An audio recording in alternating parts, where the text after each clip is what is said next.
Foram 3 dias com mais de 80 especialistas, mais de 750 pessoas participantes, discutindo primeira infância, educação infantil, também o bilinguismo, multilinguismo, interculturalidade, em que pudemos aqui aproveitar e debater práticas educativas também em escolas de fronteira, e também debatemos a importância da governança na educação brasileira, trazendo insumos e contribuições tanto do judiciário como também da academia, com diversos especialistas que se debruçaram sobre o regime de colaboração, sobre o Sistema Nacional de Educação e que têm contribuições e consequências importantíssimas para o Brasil.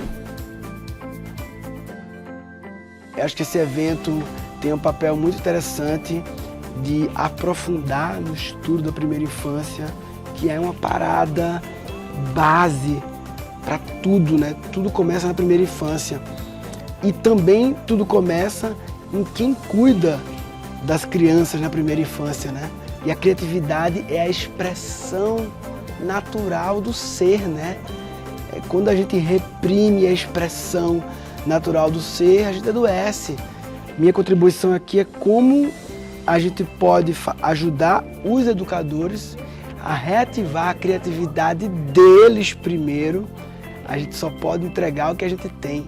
A gente só pode levar o outro até onde a gente já foi. Então, primeiro é sobre eles. Não adianta ter um monte de ferramental e fazer com as crianças se eu, como adulto, não acesso a minha criança inferior, não olho para a minha criança ferida. Então, a minha contribuição aqui é como reativar a criatividade do educador para que ele possa criar crianças criativas. Estou participando do evento, o evento é um evento importantíssimo, né, porque trata especialmente da questão da primeira infância. A primeira infância é um tema altamente relevante, estratégico para o país, e eu acho que essa iniciativa de fazer essa pesquisa ela vai servir para que os gestores públicos municipais, o próprio Ministério da Educação tenha um diagnóstico mais apurado da situação da educação infantil. E isso é muito importante para o Brasil. A importância dessa pesquisa é o fato de abranger o tema mais importante para o futuro das políticas públicas da educação no país, né? Tratar da educação infantil. É muito legal poder conversar, dialogar com pessoas que são nossas referências, sejam referências políticas, sejam referências técnicas, né? Então, pessoas aqui que a gente tem a maior admiração. Então, juntar isso dentro de um único evento é uma satisfação muito grande estar aqui. Eu fico muito feliz de ver a Organização dos Estados Ibero-Americanos se envolvendo no seu setor de educação numa pesquisa como essa. Uma pesquisa como essa ela é fundamental para dar para a gente as bases para intervenções, para mudanças, para transformações, para a evolução das políticas públicas numa área que é fundamental para o nosso país, que é a primeira infância. O investimento na primeira infância é o que a gente mais precisa, é o que vai trazer um futuro melhor para as crianças e para a nossa sociedade. E para isso a gente precisa de dados, precisa de informações, né? Saber o que está acontecendo para poder mudar, para poder transformar. Então essa é uma iniciativa muito importante, eu fico muito feliz de estar participando dessa iniciativa. O projeto Cruzando Fronteiras é uma iniciativa da OEI, Organização dos Estados Ibero-Americanos, que tem como objetivo trabalhar interculturalidade e bilinguismo em sala de aula, apoiando os professores que trabalham essa temática, mas muito também os professores que vivem nesse contexto.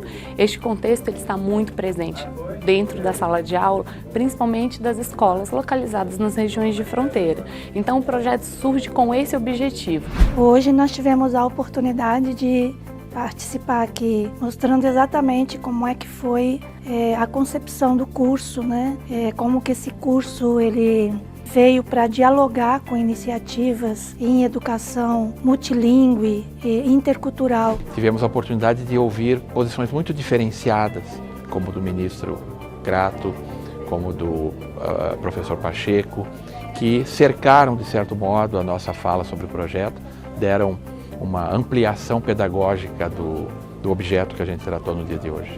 Porque o que se está aqui a discutir é uma coisa muito importante para o futuro dos nossos jovens, que é o ter uma educação que possa entender as duas línguas, o português e o castelhano. É tão simples comparativamente com isso, aprender castelhano para nós, portugueses ou brasileiros, e é tão simples para os argentinos, ou os colombianos, ou os espanhóis aprenderem português, por que é que não o fazemos todos? Por que é que não falamos todos a língua um do outro?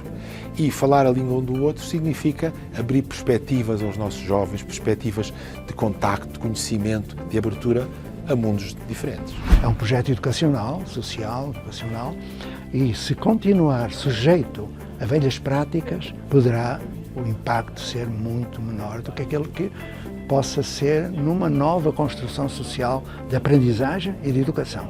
Uma nova construção social, para que aquilo que já tendes feito, e que é ótimo, possa contribuir para a melhoria da vida das pessoas e da educação.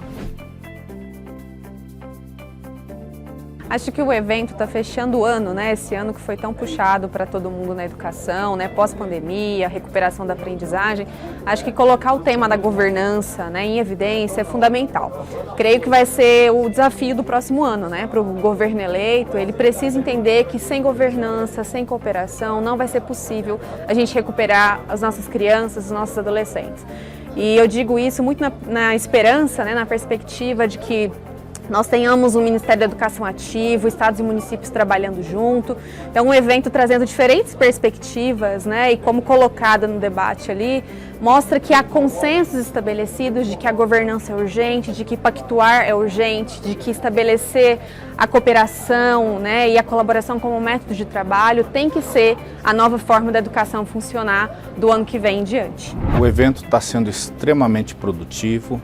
Penso que é um local onde os debates estão muito aprofundados, né? Eu penso que esse local onde nós temos um diálogo, né, com pessoas de alta especialidade e também com capacidade prática do dia a dia, vão contribuir muito para que possamos não só melhorar as políticas, mas também buscar contribuir para que as mudanças possam ser realizadas o mais rápido possível. Nós temos, no caso da educação, um grande consenso nacional. Todo mundo acha que sem educação a gente não encontra o nosso caminho para o futuro. Mas é preciso discutir o como, quais são as opções, quais são as escolhas, quais são as visões diferentes, como elas se disputam a primazia, a hegemonia nas políticas. Então, o evento ele é uma oportunidade de exercer o pluralismo, de exercer a democracia, de exercer o diálogo e de buscar caminhos convergentes para que a gente possa, tanto no âmbito dos estados quanto no âmbito nacional, ver se nós conseguimos deslanchar a educação no Brasil. Eu acho que hoje o país gasta muito com educação e precisa gastar melhor. Não é que não precisa de mais dinheiro, precisa, mas nós precisamos também focar na qualidade do gasto. Não é porque a gente gasta com educação que a gente gasta bem. Nós precisamos trabalhar com monitoria, avaliação, precisamos trabalhar com o resultado, precisamos trabalhar com impacto, precisamos trabalhar com comparações internacionais, para que a gente realmente faça o melhor que a gente pode. E é um momento em que nós precisamos dialogar sobre a educação. A educação que ela não pode ser partidária, eu fiz questão de falar sobre isso durante a minha fala. Nós precisamos discutir sobre primeira infância, sobre governança, sobre planejamento na educação. Precisamos falar sobre educação na pandemia e na pós-pandemia. Então é um diálogo que é muito importante. Participei ativamente da elaboração dos livros que foram aqui apresentados, produtos muito importantes para a literatura, da pedagogia, da educação, da gestão. E hoje participando aqui presencialmente, dialogando com autoridades, com o ministro do Tribunal de Contas, com ex-ministros da educação, com gestores da educação. E assim, a importância é porque nós estamos aqui nos preparando para os próximos anos. Porque para falar de educação não pode ser por improviso. Nós temos que falar com pessoas sérias, assuntos sérios e debater o futuro das crianças e dos jovens. Bom, primeiro dizer que eu gostei muito da proposta, né, do evento, que é um evento de diálogo sobre educação. Eu acho que a gente está no momento do governo federal em que é justamente o momento certo para se fazerem diálogos, antes que a gente retome, né, o planejamento e o desenho das políticas federais que começaram no novo governo. Então eu achei, obviamente, um momento muito oportuno. Eu acho que a UEI foi muito feliz em reunir o conjunto, né, de palestrantes palestrantes e de representantes que aqui estiveram, na sua grande diversidade, né, trabalhando com inúmeras áreas, inúmeros setores. Então, fiquei muito feliz de receber o convite e poder vir até aqui. Talvez seja desnecessário dizer sobre todos os desafios que a gente vai enfrentar agora nos próximos anos, né, considerando mudança climática, considerando o pós-pandemia, considerando, né, altas nos preços em todos os países e, né, um conflito global. E, obviamente, se a gente analisa, né, todas as origens de várias dessas questões, elas passam pelo sistema educacional e pela educação. Né? Então, não tem como a gente pensar no futuro do planeta, por exemplo, se a gente não pensar em educação. A gente não tem como pensar no futuro da democracia brasileira se a gente não pensar em educação.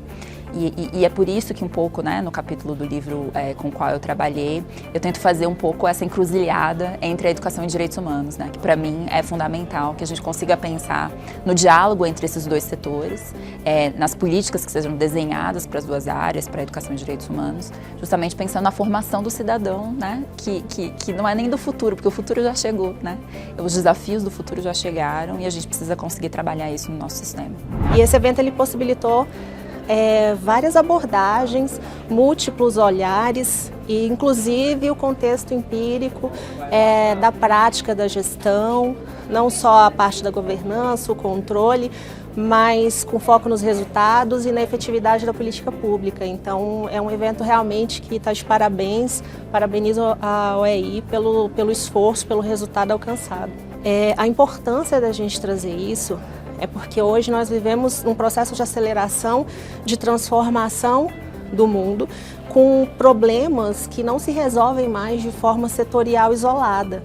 A gente realmente precisa de abordagens que tenham múltiplos olhares e que conversem com os diversos stakeholders e tragam essas visões para o mundo da formulação, da implementação, da avaliação das políticas públicas, do controle da governança.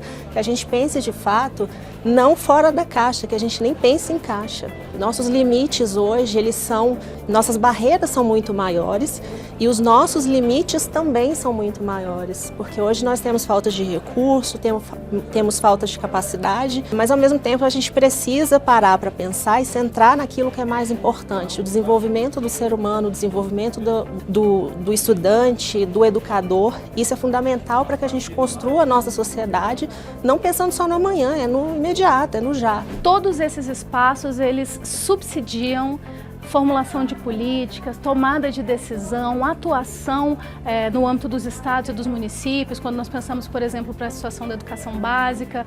Eu acabei de falar agora um pouco sobre a questão do Fundeb, que é o principal instrumento de financiamento da educação básica pública no Brasil, e assim que terminei fui procurada por uma professora que por acaso assistia ao evento e queria ter um pouco mais de informações, falou, poxa, nunca tinha compreendido muito bem o Fundeb.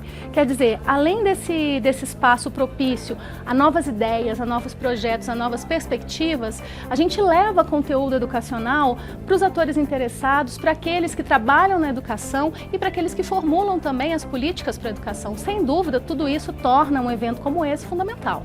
O evento ele tem uma importância ímpar, não só por falar sobre educação, que eu acredito que é algo fundamental para qualquer sociedade, em especial para nós, que é uma sociedade em desenvolvimento, como também porque conecta a educação com outros temas centrais, difundindo conhecimento e estreitando relações entre esses setores tão importantes para nós. Não há assunto mais importante para o Brasil do que o seu futuro a partir da educação.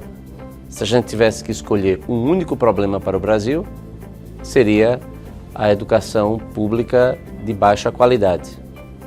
Então precisamos resolver essa questão que é prioritária e um evento como este, reunindo tantos especialistas, tantas pessoas comprometidas com o futuro a partir da educação, significa um debate de melhor qualidade. Significa também impulsionar o poder público para soluções para os nossos grandes problemas.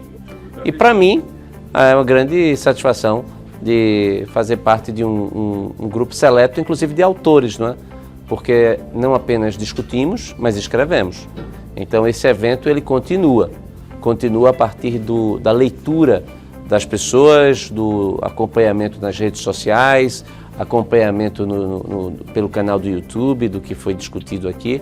Então este evento ele não se encerra hoje, ele segue, porque o seu fruto é a ideia, e a ideia é o que transforma o mundo. Eu convido todos vocês a saberem um pouco mais sobre isso a partir das nossas redes sociais, tanto no YouTube como também no Instagram, Facebook, acompanhando aquilo que foi debatido aqui e podendo também aproveitar as publicações que foram lançadas, tanto a Governança na Educação, com 3 volumes coordenados pelo ex-ministro José Henrique Paim, pelo ministro do TCU, Benjamin Zimler, e também pelo professor Francisco Gaetani. Além disso, lançamos aqui a publicação da CILP 2022, a Conferência Internacional das Línguas Portuguesa e Espanhola, também uma realização da OEI com parceiros, que tomou espaço em fevereiro de 2022 em Brasília, e o conjunto de todas essas atividades, a memória de todos esses elementos, vocês podem também acompanhar por meio da publicação, encontrando também detalhes bastante interessantes sobre cada um desses temas. Eu convido então você a saber mais sobre isso, acompanhando as nossas redes sociais e por meio das publicações